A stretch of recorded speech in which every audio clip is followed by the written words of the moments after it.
tous. Aujourd'hui, j'ai le plaisir d'être avec vous pour parler du sens du travail et des valeurs du SNT, le Syndicat national des territoriaux. On entend souvent que le travail perd son sens, que les jeunes ont perdu le sens du travail et que le travail est de moins en moins une valeur morale.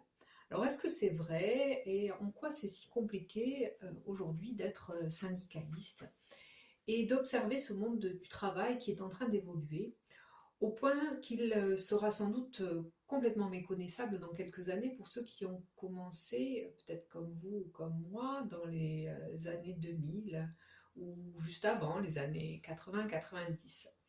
Alors oui, c'est un monde qui évolue tout simplement parce qu'on a gagné 20 ans d'espérance de vie en un siècle, l'équivalent d'une génération. On gagne à peu près 3 heures de vie chaque jour et on est souvent contemporain d'à peu près 4 générations.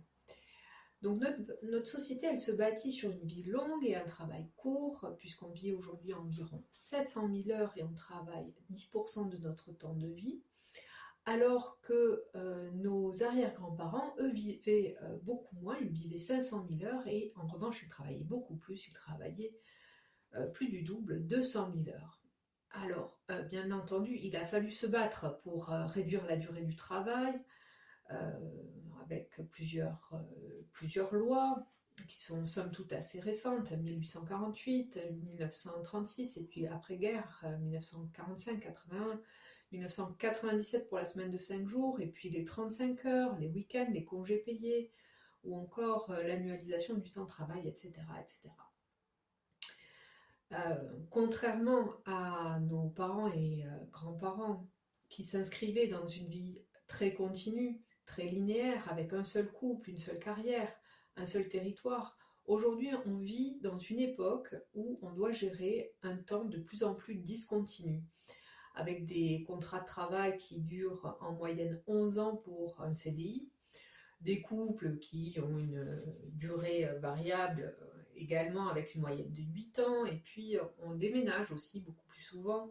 12% des Français déménagent chaque année.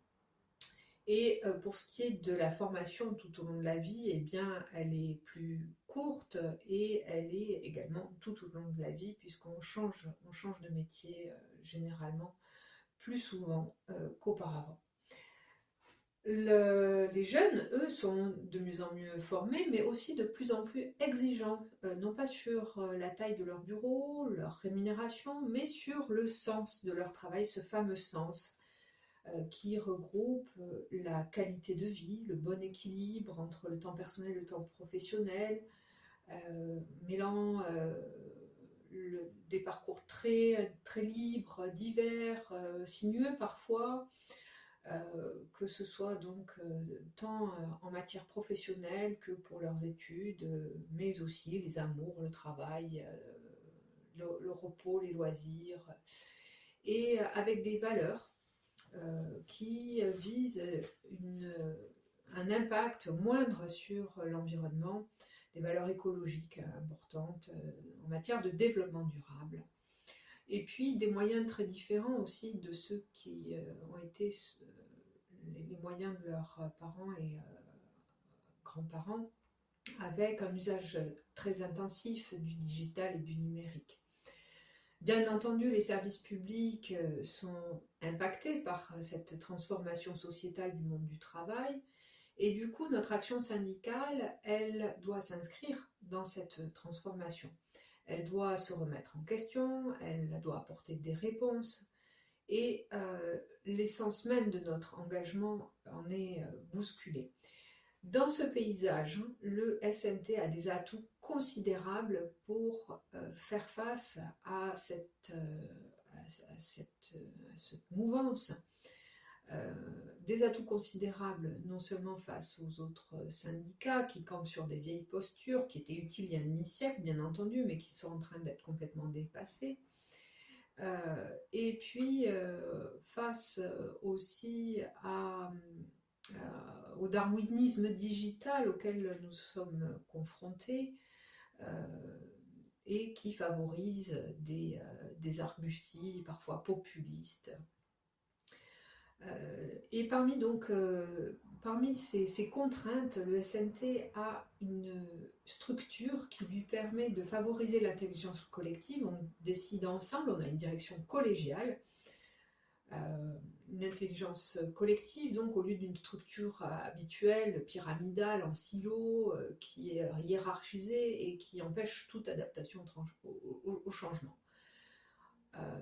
On a aussi une croyance très forte dans les valeurs de notre syndicat, la bienveillance, la négociation, la proximité, l'éthique, l'humanisme. D'ailleurs, si vous allez sur notre site internet, vous verrez que l'une des valeurs mises en avant par la CFECGC, c'est l'humanisme, à savoir mettre l'humain au centre. Et donc, en alliant ces fortes valeurs à notre gestion qui a une structure légère, eh bien, on a la possibilité d'avoir des mutations sans aucun problème et de mener une réflexion sur le fond, sur le pourquoi, sur le sens, sur l'identité, voilà. Et donc, notre syndicat, par sa méthode, par son management, par ses valeurs, par son action, il est en capacité, donc ce syndicat, de se transformer tranquillement dans la durée pour répondre mieux et toujours plus, toujours mieux aux nouveaux entrants. Aussi, notre accompagnement de nos collègues, quand on accompagne nos collègues du secteur public, mais aussi parfois du secteur privé, puisque rappelons-le, certains établissements, et notamment les OPH, font partie du secteur privé. Donc notre accompagnement est permis, il est utile, il est adapté à ce monde qui est en train de muter complètement sous nos yeux. Donc nous avons une agilité, une flexibilité, une possibilité d'intervenir avec une largesse et une ouverture d'esprit qui permettent d'avoir des résultats satisfaisants en mettant l'humain au cœur de nos valeurs. Alors nos valeurs, ce sont quoi? Ce sont la justice, la main tendue, mais aussi l'équilibre. On veut être dans l'équilibre avec une certaine justesse pour permettre un cheminement, un accompagnement grâce à des outils de partage aussi, comme ce podcast par exemple. Et puis on a aussi des contraintes avec un mandat de 4 ans, une représentativité somme toute relative, et puis des moyens humains qui sont liés à cette représentativité, à ces élections. C'est pour ça qu'on demande à nos adhérents, à nos sympathisants d'aller voter, parce que ça nous donne du temps, un temps qui nous est insuffisant, malheureusement, pour mener à bien tous les chantiers, tous les challenges que l'on voudrait mener à terme. Et en revanche, on est identifié comme étant la troisième force de la Fédération des services publics CFECGC, donc on a du poids, on a une identité forte auprès de nos collègues, parce qu'on est vu comme étant compétent. On a peut-être un spectre moins large que d'autres organisations syndicales historiquement plus connues, mais nous sommes vus comme étant des experts dans notre domaine, avec une confiance qui nous est accordée, puisqu'on est perçu comme étant innovant, précurseur, décalé même parfois, mais malheureusement pas assez représenté dans les instances, sauf exception bien sûr, où nous avons des collègues qui ont réussi à percer de façon extraordinaire dans certaines collectivités, certains établissements. Voilà pour ce qui est de notre présentation. Je voudrais élargir un peu le propos en vous faisant écouter un philosophe qui s'appelle André Comte-Sponville, qui a évoqué ce qui est pour lui le sens du travail. Et je vous laisse l'écouter. Moi, ce que je dis, c'est que le travail n'est pas une valeur morale. C'est ce que prouvent les vacances et le salaire. C'est ce que prouvent les vacances, d'abord parce que le propre d'une valeur morale, c'est d'être sans repos ni cesse. Il n'y a pas de congé payé pour la vertu. On ne va pas dire aux Français, la générosité est une valeur morale, et donc vous aurez le droit d'être égoïste pendant 5 semaines par an. Pour la 6e, on va discuter avec les syndicats. Bien sûr que non. Si la générosité est une valeur morale, elle vaut par définition 52 semaines par an. On ne va pas dire aux Français, la justice est une valeur morale, et donc vous aurez le droit d'être injuste pendant 5 semaines par an. Évidemment pas. Si la justice est une valeur morale, elle s'impose par définition 365 jours par an, 366 les années bissextiles. Le propre d'une valeur morale, c'est qu'elle est sans repos ni cesse. Tout travail mérite repos.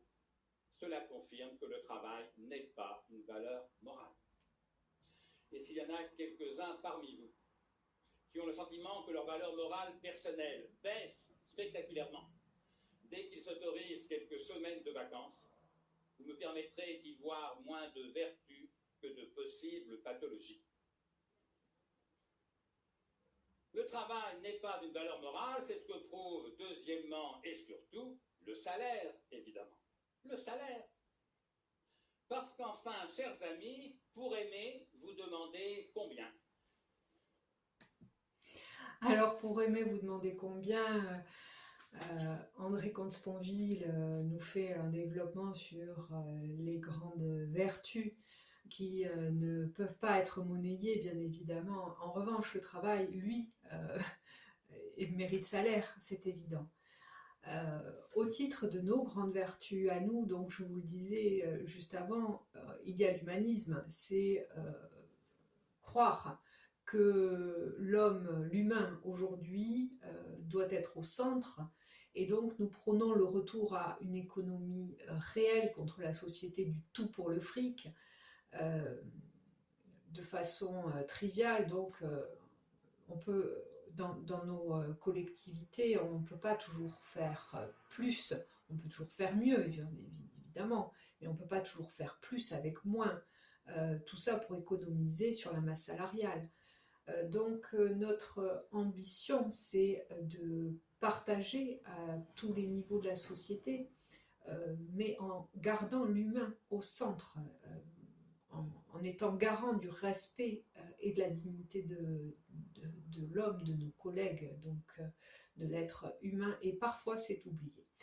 La deuxième grande valeur, c'est la responsabilité, c'est-à-dire qu'on revendique le droit à une utopie responsable. On peut tous être les acteurs d'une société meilleure, et on réclame donc un droit à la reconnaissance et au respect à la hauteur de nos compétences et de notre investissement.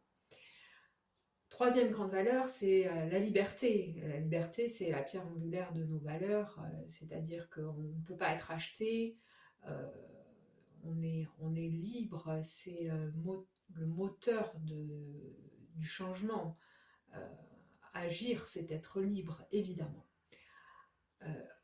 Une des grandes valeurs que nous prônons également, c'est le professionnalisme. On essaie d'être combatif, responsable, et de prendre les bonnes initiatives, c'est-à-dire d'être pertinent, d'être professionnel, d'être compétent.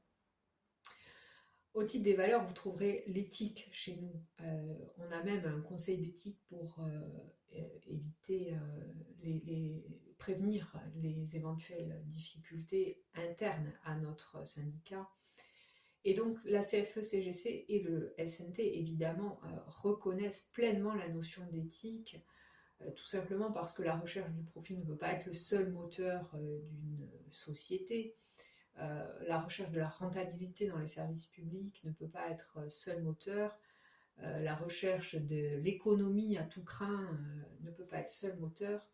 Et il est de notre responsabilité de construire une véritable éthique faite de transparence, mais aussi de respect de notre environnement. Et c'est la raison pour laquelle nous avons une logique de développement durable, de RSO, de responsabilité sociale des organisations. Notre valeur ajoutée, donc, c'est la conjugaison de toutes ces valeurs avec des principes d'action qui sont clairs, c'est la combativité, l'implication, mais aussi le pragmatisme. Ça signifie que en toute indépendance, on n'est pas du tout jusqu'au boutiste, puisqu'on met l'humain au centre et parfois les solutions négociées sont les meilleures. C'est la raison pour laquelle nous ne sommes pas jusqu'au boutiste. J'ai fait le tour de toutes ces valeurs qui nous tiennent à cœur et qui font que nous allons avancer ensemble dans une même direction de façon puissante parce que nous sommes, comme je vous l'ai dit, indépendants, libres, combatifs et que personne ne pourra nous acheter à partir du moment où nous avons un attachement très fort à l'ensemble de ces principes que nous défendrons coûte que coûte. Je vous remercie pour votre écoute. Je reste à votre disposition, de même que nos collègues, pour tout renseignement. Il suffit pour cela de venir visiter notre site internet et de faire une demande de renseignement, d'adhésion si vous le souhaitez pour nous soutenir. Et je vous dis à bientôt.